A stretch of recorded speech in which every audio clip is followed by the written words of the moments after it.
No sé qué será lo mejor mañana.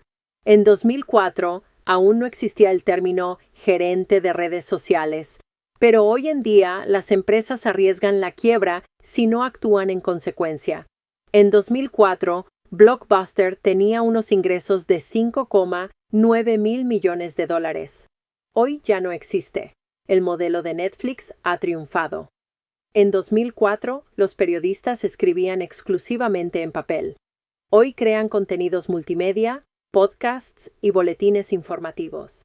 La lección es brutal, pero sencilla. La tecnología no necesita permiso. Puede eliminar profesiones enteras en un abrir y cerrar de ojos.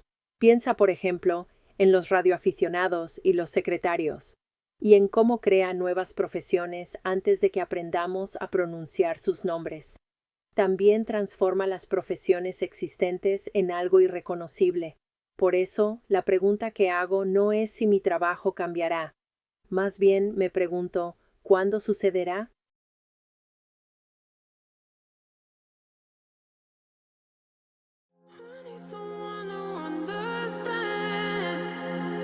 Who's patient when I'm in my head?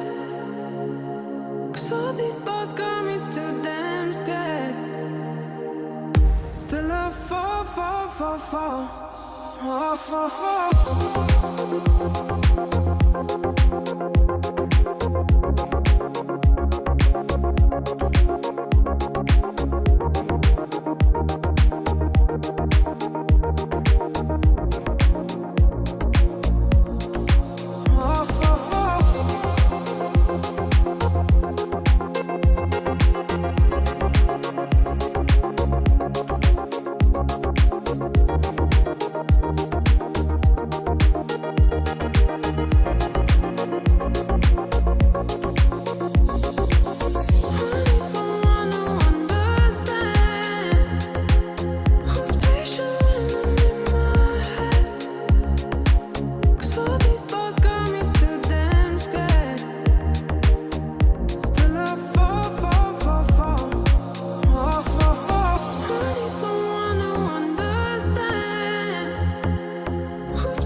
fall, fall,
fall.